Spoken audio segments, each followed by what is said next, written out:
ఒరే నాయనా, ఇంటి మీద తాకట్టంటే బాగా ఇబ్బంది అవుతుందేమో. ఏం పర్లేదమ్మా, నా బిడ్డ పెళ్ళి ఏ లోటు లేకుండా చేయాలి. దానికోసం ఏం చేయడానికన్నా వెనుకాడను.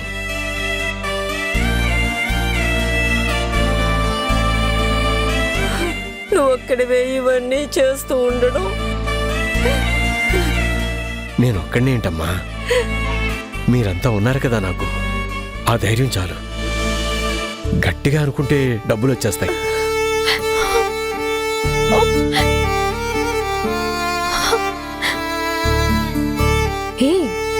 ఏంటే పిచ్చా నీకు? నాన్న అన్నట్టు అన్నీ ఘనంగా ఏ లోటు లేకుండా చేద్దాం. నాన్నకి నా మీద నమ్మకం లేకపోవచ్చు, కానీ నేనున్నాను. నాన్నని ఒంటరిగా కష్టపడనివ్వను. నా రిజల్ట్స్ రాగానే ఉద్యోగం చూసుకుంటా. మెల్లగా అప్పులు తీరిపోతాయి.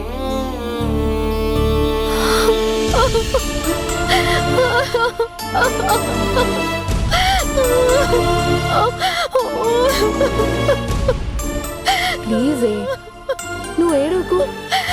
నువ్వు ఏడిస్తే నాకు ఏడుపొస్తుంది. నాకేడుపు అంటే చిరాకు. నేనెప్పుడూ ఏడాను.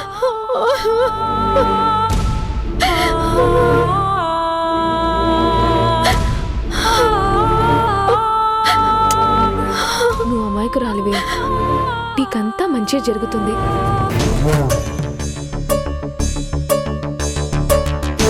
బ్రహ్మచారి ఘట్టం ముదిరి పాకాన పడి కళ్యాణ ఘట్టం చేరుకుందే. అసలు పెళ్లి మాట మనం ఎత్తితేనే పోనుకు వచ్చినట్టు ఊగిపోయేవాడు. ఇప్పుడు చూసావా, ఆ పిల్లతో అప్పుడే షికార్లు కూడా మొదలెట్టేశాడు. దెయ్యంగాలి సోకినా మళ్ళీ మనిషిని మన కంట్రోల్లోకి తెచ్చుకోవచ్చు. అదే మగాడికి ఆడగాలి సోకిందనుకో, ఏ మాంత్రికానికి ఏ తాంత్రికానికి లొంగడు. చాలా కష్టం. వాడు పెళ్లిపీటలు ఎక్కితే నువ్విన్నాళ్ళు కూర్చున్న రాజపీఠం దిగాల్సిందే. వాడి పెళ్ళాం అంటూ ఒకటి ఈ గడపలోకి అడుగు పెట్టిందా, నీ కోట బీటలు వారడం మొదలెట్టినట్టే. పెళ్లి డేట్ కూడా ఫిక్స్ అయిపోయింది. నువ్వేం చేయబోతావో నువ్వింకా ఫిక్స్ కాలేదు. ఏం చేస్తావిప్పుడు?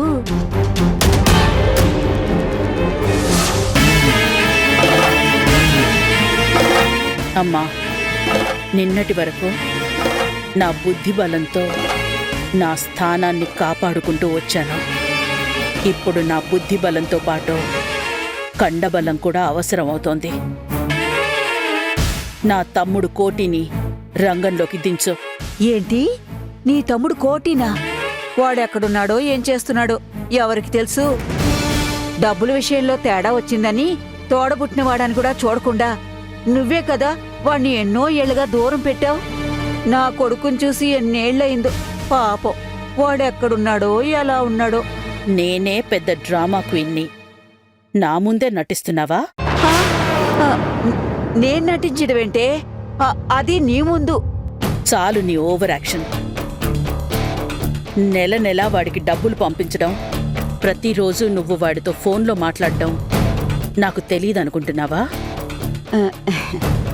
నువ్వు ఇన్నాళ్ళు నా కళ్ళు కప్పాననుకుంటున్నావేమో. కాదు, నేనే కళ్ళు మూసుకున్నట్టు నటించాను. ఊసర వెల్లులో రంగులు మార్చడమే కాదు, కళ్ళు మూసుకుని కూడా చూడగలవు. గుర్తుపెట్టుకో. కోటిని కలిసి ఏర్పాటు చేయి.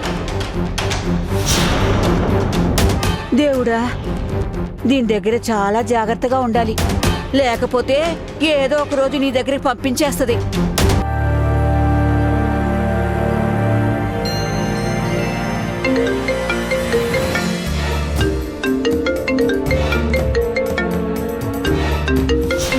ఈ టైంలో ఫోన్ చేస్తుందంటే?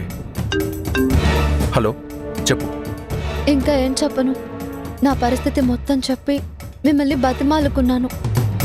దయచేసి ఈ పెళ్లి ఆపండి. పెళ్లి ఆపడానికా నిశ్చితార్థం చేసుకుంది? నీకు మొన్నే ఆఫీస్లో క్లియర్గా చెప్పాను, ఎట్టి పరిస్థితుల్లోనూ ఈ పెళ్లి ఆగదు. ప్లీజ్, దయచేసి ఈ పెళ్లి ఆపండి. నా పరిస్థితి మీకు అర్థం కావడం లేదు. నేను పెళ్లికి సిద్ధంగా లేను. లైఫ్లో నా సిద్ధాంతాల మీద తప్ప ఏ సిద్ధాంతాల మీద నాకు నమ్మకం లేదు. ఇప్పుడిప్పుడే కర్మ సిద్ధాంతం మీద కొంచెం నమ్మకం కలుగుతుంది. కొన్ని మనం ఎంత కావాలనుకున్నా జరగవు, మరికొన్ని ఎంత వద్దనుకున్నా ఆగు. ఇది అంతే, జరగాల్సింది జరక్క మానదు. ఎంతసేపు మీ మాటే తప్ప నా మనసు ఏంటో ఆలోచించరా? స్వార్థం గురించి నువ్వు మాట్లాడకూడదు. నన్ను అడ్డు పెట్టుకుని పెళ్లి చూపులప్పుడు నువ్వు స్వార్థంగా ఆలోచించలేదా? బట్ ఇవాళ నాకు సంతోషం లేదు. అదేనా అర్థమవుతుందా మీకు? మనం చూసేదాన్ని బట్టి సంతోషం ఉంటుంది. నీ సంగతేంటో తెలియదు, కానీ నేను మాత్రం సంతోషంగానే ఉంటాను. మిమ్మల్ని ఎంత బతిమాలుకున్నా మీకు కొంచెం కూడా జాలి కలగడం లేదా? నువ్వు సంతోషంగానే ఉండు. లైఫ్లో అన్నింటినీ ఈజీగా తీసుకో, హ్యాపీగా ఉంటావు. అప్పుడు నువ్వు జాలిపడే స్థితిలో ఉండవు. చివరిగా అడుగుతున్నా, పెళ్లి ఆపుతారా లేదా? చివరిగా కాదు, చివరి వరకు రోజు నువ్వు ఇదే అడుగుతున్నా నా సమాధానం, నిర్ణయం రెండూ మారు. ఇంత కఠినమైన మనిషిని నేను అస్సలు అనుకోలేదు. వాస్తవాలు కఠినంగా ఉంటాయి, అందువల్ల నేను నీకు కఠినంగా కనిపిస్తున్నాను. వాస్తవాన్ని అర్థం చేసుకుంటే అందరికీ మంచిది. ఒక మార్పు జరిగేటప్పుడు అది మంచిదే అనుకోవాలి. నేను మొన్నటి వరకు ఆడపిల్లలన్నా పెళ్ళన్నా చిరాకు పడేవాణ్ణి. అలాంటిది నిన్ను చూశాక ప్రిపేర్ అయ్యాను. నిశ్చితార్థం ముందు వరకు కూడా నువ్వు నన్ను ఆఫీస్లో గమనించే ఉంటావు. ఏ ఆడపిల్లతోనైనా మాట్లాడటం కానీ మొహం చూడటం కానీ చేసుంటానా?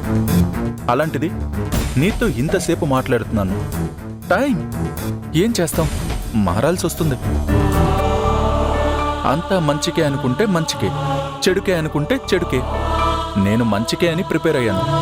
నువ్వు ఏమనుకున్నా అది నీ ఇష్టం. బట్ వన్ థింగ్, ఈ పెళ్లి అనుకున్నట్టే జరుగుతుంది. ఎట్టి పరిస్థితుల్లోనూ ఆగదు. That's all. హలో,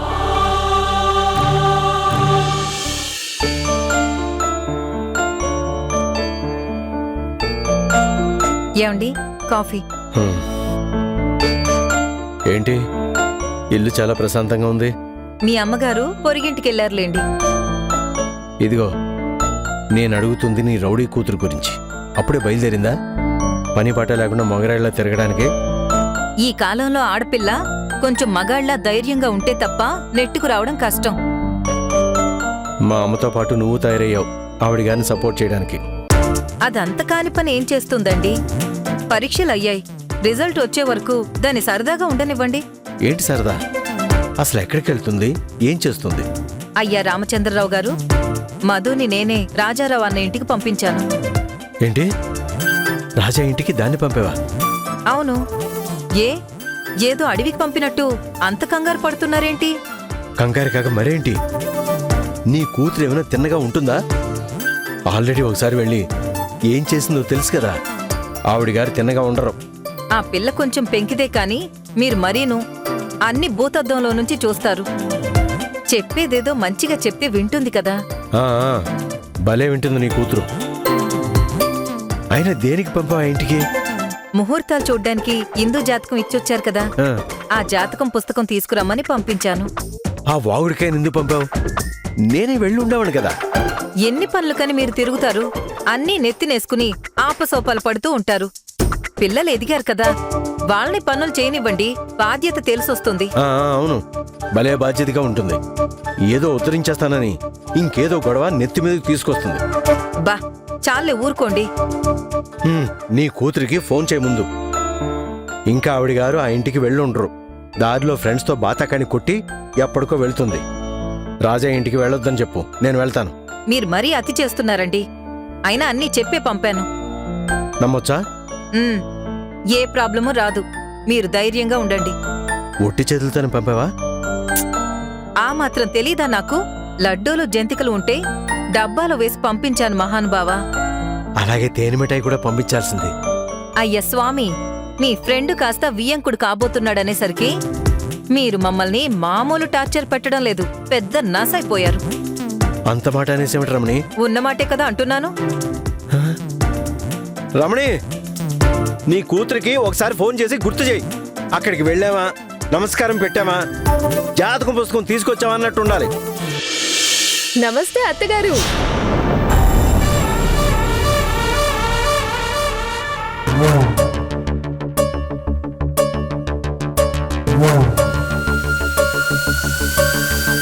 పొద్దున్నే ఏ రాక్షసి వచ్చిందేంటి?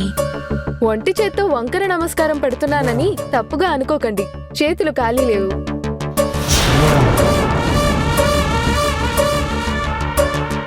గుమ్మంలోనే నిలబడిపోయావేంటి? లోపలికి రా. నా నోటికి కాళ్ళకి చేతికి స్పీడ్ ఎక్కువ. మా అమ్మ నన్ను పంపిస్తూ అనవసరమైన చొరవ చనువు తీసుకోకుండా తిన్నగా వెళ్ళిరా అని చెప్పి పంపింది. ఎల్లప్పుడూ కాకపోయినా అప్పుడప్పుడైనా అమ్మ మాట వినాలిగా. అందుకే అనుమతి తీసుకొని లోనికొద్దామని ఇక్కడే నిలబడిపోయా. చిచి, భలే దానివే. లోపలికి రా. థ్యాంక్ యూ అత్తయ్య గారు. దీంది మామూలు బడాయి కాదు. మనకు ఉన్నంత డబ్బు దీనికి ఉండుంటే మనల్ని ఎగరేసి ఏంటి బామ్మగారు గుసగుసలాడుతున్నారు? నా గురించేనా? ఆహా, ఏం లేదు. నల్ల కళ్ళజోడు పెట్టుకుందేంటా అని అడుగుతున్నా. స్టైలా? స్టైలా పాడా? ఓ సేఫ్టీకి. సేఫ్టీకా? ఏ దుమ్ము పడుతుందనా? దుమ్ము పడినా పర్లేదు బామ్మగారు, ఈ పాపిష్టి నగలు డబ్బులు ఉన్నాయే అవి కళ్ళ పడకూడదు.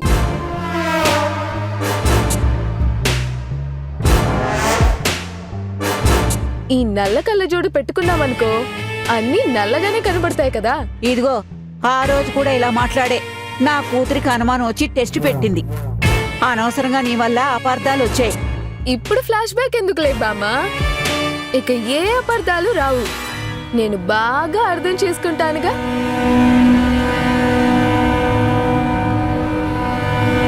సరిగ్గా అర్థం చేసుకుంటే సంతోషమే. ఏంటి పొద్దున్నే వచ్చావు? అరేరే మధునా, ఎంతసేపు అయిందమ్మా వచ్చి? నమస్కారం మామయ్య, ఇందాకే వచ్చాను. ఇదిగోండి, స్పెషల్ గా మీకోసమే తెచ్చాను. ఏంటమ్మా ఇవి? లడ్డూలు జంతికలు అమ్మిచ్చి పంపింది. ఓ, నాకు చెల్లెలేని లోటు తీర్చేస్తుందమ్మా మీ అమ్మ. ఆహా, మీ నాయనమ్మ చేసింది కదా, మ్మ్. రుచి మారలేదమ్మా. దేవకి, ఈ స్వీట్స్ జంతికలు నావి, జాగ్రత్తగా పెట్టు. అమ్మ మధు, చిన్న పని మీద ఫ్రెండ్ని కలవడానికి వెళ్తున్నాను. టిఫిన్ చేసి వెయిట్ చేయి, 1 గంటలో వచ్చేస్తాను. అయ్యో, టిఫిన్ చేసే వచ్చా మామయ్య. ముహూర్తాలు చూడ్డానికి అక్క జాతకం ఇచ్చారు కదా, అది తిరిగి తీసుకెళ్ళడానికి వచ్చాను. ఓ దేవకి, అమ్మాయికి జాతకం తీసివ్వు. అలాగేనండి. అమ్మా. మరి నేను వెళ్ళొస్తానమ్మా. వస్తాను దేవకి. సరేనండి.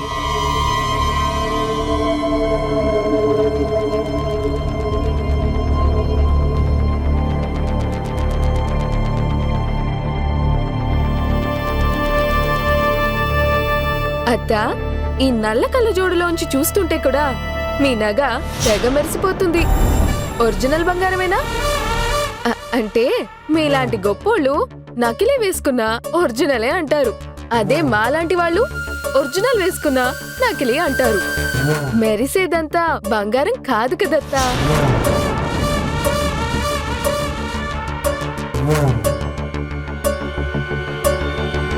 సారీ అత్త, తప్పుగా అనుకోకండి.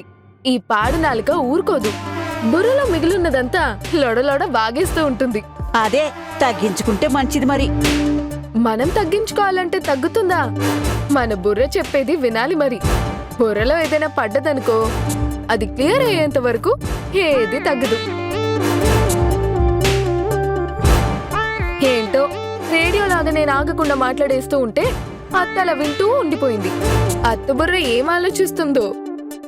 వస్తానత్తా, వస్తాను బామ్మా.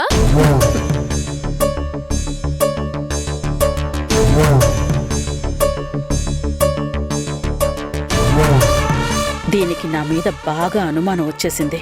అందుకే ఆపుకోలేక లొడలొడ వాగేసింది. నేను జాగ్రత్తగా ఉండాలి. నేను మంచిదాన్నే అని ఇది నమ్మేలా చేయాలి.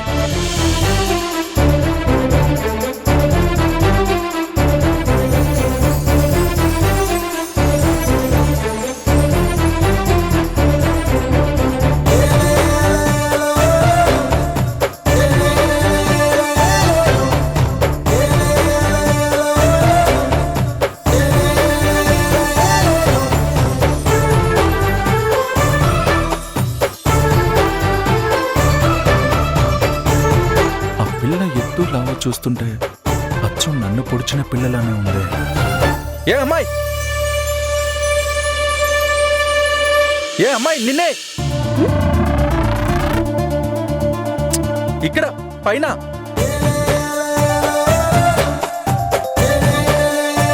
ఈ పిల్ల సంథింగ్ ఫిష్. హాయ్ బావా. వస్తున్నా, ఆగు. ఏంటిది ఆశ్చర్యంగా ఉందే. మనం 100 మాటలు మాట్లాడినా ఒక్క మాటకు కూడా సమాధానం ఇవ్వకుండా రియాక్షన్స్ ఇస్తూ ఉంటాడు. ఇవాళ యాక్షన్లోకి దిగాడేంటి? తనే పలకరించి వస్తున్నా అంటున్నాడు. కొంపదీసి పొడిచిన పిల్లని నేనే అని డౌట్ వచ్చిందా ఏంటి? ఆ మొహంలోనే అంత అనుమానం కనబడుతుంది. అసలు పొరపాటున కూడా నా కళ్ళు చూసి పసిగట్టేయకూడదని ముందు జాగ్రత్తగా కళ్ళజోడు కూడా పెట్టుకొచ్చాను.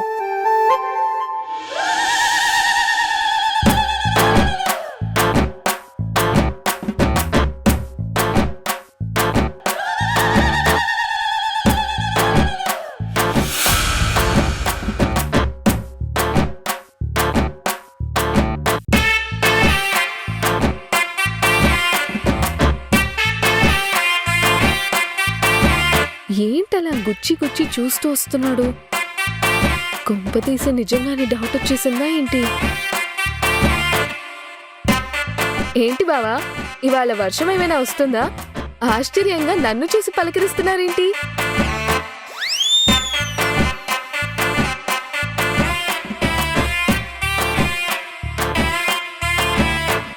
మరీ అలా చూసేకు బావా, సిగ్గేస్తుంది. ఎంత బావైనా అక్క కాబోయే మొగుడువి, అట్ట చూడు మాకయ్యా. నేను అలా చూడలేదు. మరెలా చూసారు? ముందు ఆ కళ్ళజోడు తీ, చెప్తాను. అమ్మని, కన్ఫర్మ్ గా షూలంతో పొడిచిన పిల్లని నేనే అని డౌట్ వచ్చేసింది. పైగా గుళ్ళో కూడా అన్నారు నన్ను నా కళ్ళే పట్టిస్తాయి అని. ఇప్పుడు ఏం చేయాలి? ఏంటి ఆలోచిస్తున్నావు? ఒకసారి కళ్ళజోడు తీ. దేనికి బావా? కళ్ళజోడు బానే ఉంది కదా నాకు. అచ్చు హీరోయిన్ లానే లేను? నువ్వు హీరోలానే ఉంటావులే. అవును, ఎప్పుడు కర్ణుడి కవచకుండలాల్లా కళ్ళజోడుతోనే కనిపిస్తావు. ఇవాళ కళ్ళజోడు పెట్టలేదేంటి? నువ్వు పెట్టుకున్నావుగా, అందుకే నేను కళ్ళజోడు పెట్టలేదు. ముందు కళ్ళజోడు తీ. వద్దు బావా, నేను కళ్ళజోడు తీస్తే మంచిది కాదు. ఏ దొరికిపోతావనా?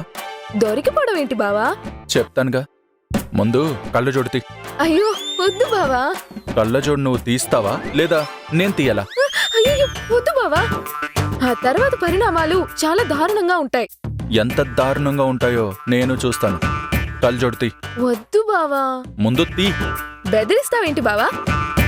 నీ మంచికే చెప్తున్నా, వద్దు. నా మంచి నేను చూసుకోగలను. కళ్ళజోడు తీ. సరే మీ ఇష్టం. వద్దు వద్దు అంటున్నా. మీలాగే నా ఫ్రెండ్స్ ఇద్దరూ కూడా బలవంతంగా నా కళ్ళజోడు తీయించి నా కళ్ళు చూశారు.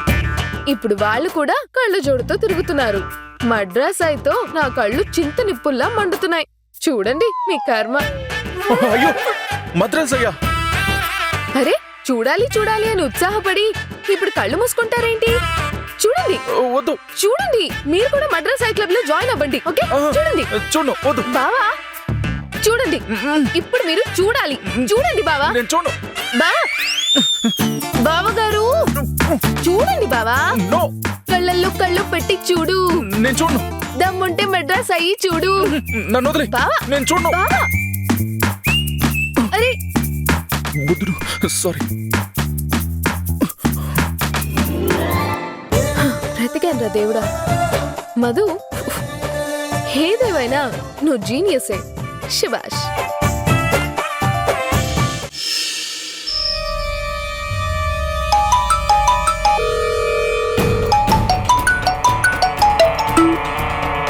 హలో. హలో కోటి. ఏంటమ్మా ఈ టైంకి ఫోన్ చేశావు? ఈ అనాథ నా కొడుకు ఎక్కడున్నాడానే? ఏంట్రా ఆ మాటలు? నేనుండగా నువ్వు అనాథం ఎలా అవుతావు? అందుకేనా కొడుకును వదిలేసి కూతురు దగ్గర ఉన్నావు? ఇదిగో ముందు ఈ పిచ్చి పిచ్చి వాగుడు కట్టిపెట్టి నేను చెప్పేది విను. ముందు నువ్వు నాతో మాట్లాడుతోంది నీ కూతురు వింటుందేమో చూడు. ఆ తర్వాత నిన్ను చంపేస్తుంది. అసలు ఫోన్ చేసిందే దేవకి గురించి. మీ అత్తయ్య నీకు ఫోన్ చేయమందిరా? అరే ఇదేం వింతే? డబ్బులు లేని తమ్ముడి కోసం మా అక్క ఫోన్ చేయమందా? నువ్వు తిన్నగా ఉండుంటే ఎందుకు తరిమేసేదిరా? నువ్వు మీ అక్క దగ్గరే చేతి వాటం చూపిస్తువి. అవును మరి, నువ్వు నీ కూతురు నాకు నీతులు చెప్పొచ్చారు. మంచివాళ్లలాగా నటిస్తూ బావను మోసం చేసి కోట్లకు కోట్లు అనుభవిస్తున్నారు. మీరు దొంగలు కాదు కదా? చాలే నోర్మి. నువ్వు మీ అక్క కనుసన్నల్లో ఉంటే బాగుపడతావు. నా మాట వినరా. మీ అక్క నిన్ను కలవాలనుకుంటుంది. తనని కలిసి మంచిగా మాట్లాడి బుద్ధిగా ఉంటానని చెప్పరా. ఏంటి, నేనొచ్చి నీ కూతురు దగ్గర చేతులు కట్టుకుని బతకాలా? దాని మోచేతి నీళ్లు తాగాలా? నువ్వు బుద్ధిగా ఉంటే దర్జాగానే బతకచ్చు. నా మాట వినరా. నాకు నీ సోది వద్దు, దాన్ని కలిసేది వద్దు. ఫోన్ పెట్టు. ఒరే నాయనా, నేను చెప్పేది వినరా. ఇంకే ఎన్నాళ్ళని తాడు బొంగరం లేకుండా అలా గాలికి తిరుగుతావు? దొంగతనాలు, నేరాలు, ఘోరాలు చేస్తూ పోలీసులకి చిక్కి దెబ్బలు తిని చావడం ఎందుకురా? నా మాట విని మీ అక్కని కలువు. మహారాజులా ఉండొచ్చు. నువ్వు నీ డ్రామాలు చాలే ఆపు.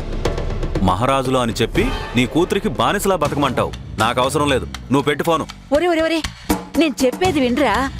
ఇప్పుడు దేవకి తనంతట తానే నీకు ఫోన్ చేయించి కలవడానికి ఏర్పాటు చేయమంది. ఇప్పుడు అవసరం తనదిరా. నువ్వు తెలివైన వాడివే అయితే పరిస్థితిని నీకు అనుకూలంగా మార్చుకో. మరి మాట్లాడవేంట్రా? నమ్మొచ్చా నిన్ను?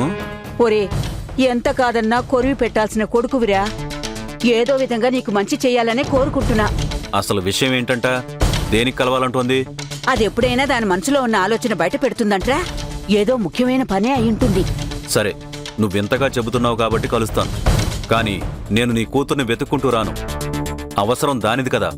పొద్దున్నే ఫోన్ చేసి ఎక్కడికి రావాలో చెబుతా. వచ్చి కలవమను. అలాగేరే నాయనా. ఒరే, నీకు దండం పెడతాన్రా. తాగి మర్చిపోయావు. రేపు పొద్దున్నే ఫోన్ చేయి. ఎహే, చేస్తాలే. ఫోన్ పెట్టు. సెంటిమెంట్ పేరుతో ఏడిపించడం తప్ప నీకు వేరే తెలీదా? నీకు మాత్రం మీ నాన్న కష్టం చూసి బాధగా లేదు? ఆ కుటుంబానికి ఒకే ఒక్క మగ దిక్కు ఇందు తండ్రి రామచంద్ర. ఆ ఏకైక దిక్కుని తొలగించాలి. చంపాలా? అమ్మా ఇందు,